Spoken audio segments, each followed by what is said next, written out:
dowladda federaalka Soomaaliya oo doonayso inay ciidamo ay geyso deegaano ka tirsan maamul goboleedka Puntland madaxweyne Saciid Cabdullaahi Dani oo lagu furayo jiha siyaasadeed iyo sidoo kale abaabul ka dhanna xukuumaddiisa waxaynu idinla wadaagi doonaa qorshaha ka soconaya maamul goboleedka Puntland oo ay dowladda federaalka Soomaaliya ay wado haddii aynu ku bilowno dowladda federaalka Soomaaliya ayaa waxaa la sheegay inay doonayso inay ciidamo ay geyso deegaano ka tirsan maamul goboleedka Puntland taasoo markaasi qorsheedu ugu weyn uu yahay sidii markaasi looga hortagi lahaa damaca iyo dhaqdhaqaaqa madaxweyne Saciid Cabdullaahi Dani xilli markaasi uu sii xumaaday khilaafka u dhaxeeya dowladda federaalka Soomaaliya iyo maamul goboleedka Puntland ayaana sidoo kale waxaa cadaadis kala duwan muddooyinkii ugu dambeeyay ku hayay dowladda federaalka Soomaaliya cadaadiskan ayaana inta ugu badan waxa ay dowladdu ay ka saartay dhinaca mashaariicda iyadoona sidoo kale loo diiday maamul goboleedka Puntland in loo diro mashaariicdii xaqa u lahayd sidoo kalena ka imaanaysay beesha caalamka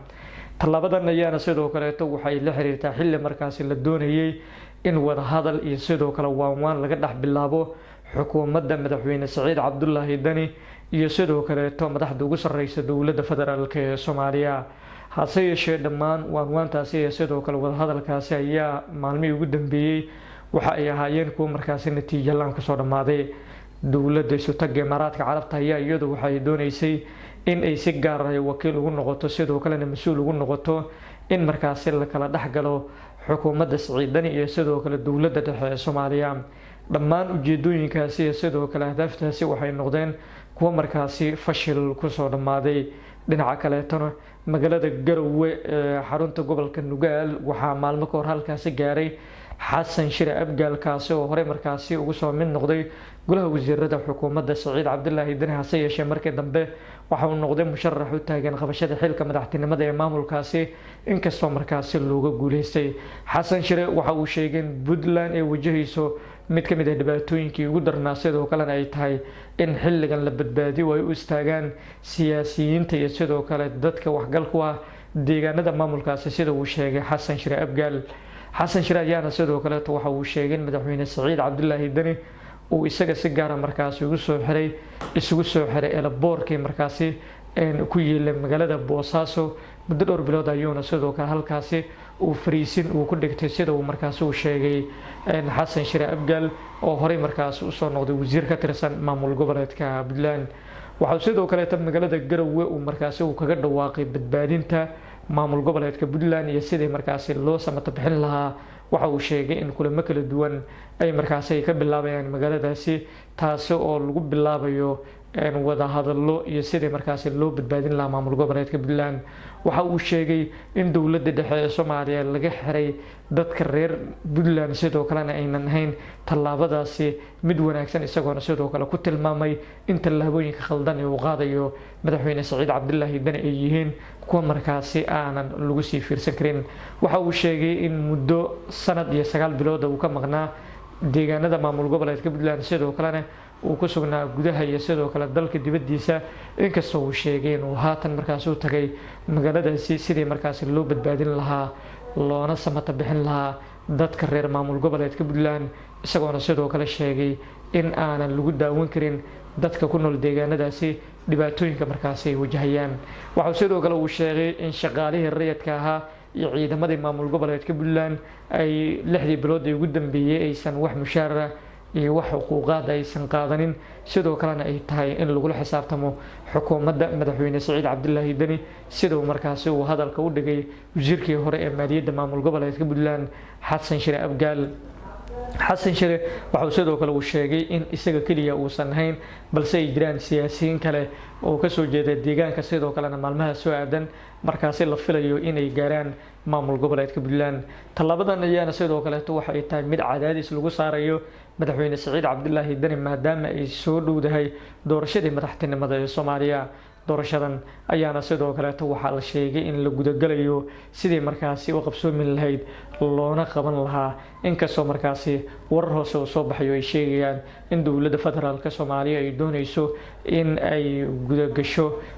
arrinta la xiriirta sidii markaasi xukuumadda iyo madaxweyne xasan sheekh maxamuudba muddo kordhin loogu sameyn lahaa intaysan taasi dhicin ka hor ayaana sidoo kale waxaa la sheegay in dowladda dhexe ee Soomaaliya ay doonayso in maamulada dalka ka jira ay qaarkood la saaro cadaadisyo kala duwan iyo sidoo kaleeto inaysan ka hor imaanin damaca filla Soomaaliya. Tallaabadan ayaana sidoo kaleeto waxay tahay mid markaasi qalalaaso loogu horinayo deegaanada qaarkood sida ay qabaan dadka siyaasiyiinta ee ka soo jeeda maamulada dalka ka jira ee qaarkood. Waxaa la sheegay in dowladda dhexe ee Soomaaliya ay xilligan ay qorsheynayso in ciidamo ay ka dejiso magaalada Gaalkacyo ee gobolka Mudug, halkaasoo markaasi la sheegay in ciidamadani ay yihiin kuwa gaar ah oo deegaanadaasi ka howlgalaya haddii loo baahdana loo sii diri doono deegaanada kale ee maamul goboleedka Puntland. Imaaraadka Carabta ayaana muddooyinkii ugu dambeeyay waxa uu dhexdhexaadinayay dowladda dhexe ee Soomaaliya iyo sidoo kaleeto maamul goboleedka Puntland, hase yeeshee wadahadalladaasi iyo sidoo kale waawaantaasi ma aysan noqonin kuwa miro dhala. Tallaabadan ayaana sidoo kaleeto waxa ay noqon kartaa tallaabo kale oo la xiriirta in cadaadiska lagu saaro madaxweyne Siciid Cabdilaahi Dani si uu markaasi ugu soo dabco dowladda dhexe ee Soomaaliya. Siciid Dani ayaa xilligan isagana waxa uu yahay musharax u taagan qabashada xilka madaxtinimada ee dowladda federaalka Soomaaliya, inkastoo markaasi uu xilligan uu wajahayo cadaadisyo kala duwan oo dadka qaarkood kaga imaanaya, lamana oga sida uu markaasi uu xaalku noqonayo.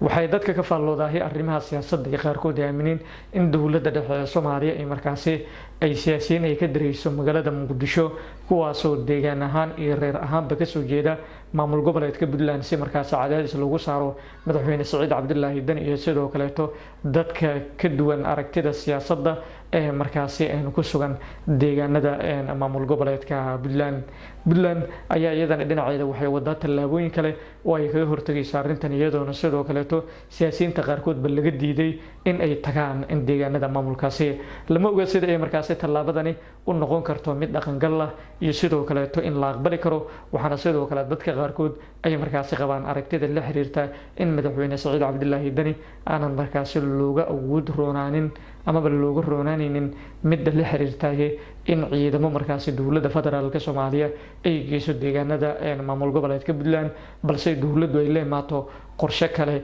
iyo qaab markaasi looga hortagayo damaca iyo sidoo kale tallaabooyinka uu qaadayo madaxweyne Siciid Cabdilaahi Dani. Mashaariicda ayaana sidoo kaleeto horey markaasi dowladda federaalka Soomaaliya waxa ay ugu jirtay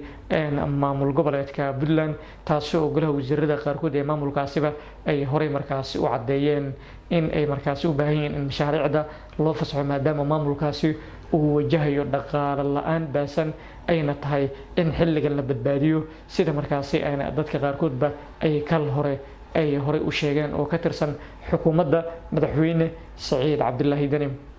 lama oga sida uu markaasi u noqon doono xaalka iyo sidoo kale tallaabooyinka iyo xaaladda siyaasadeed ee u dhaxaysa dowladda dhexe ee Soomaaliya iyo sidoo kale maamul goboleedka Puntland. Waxaa sidoo kale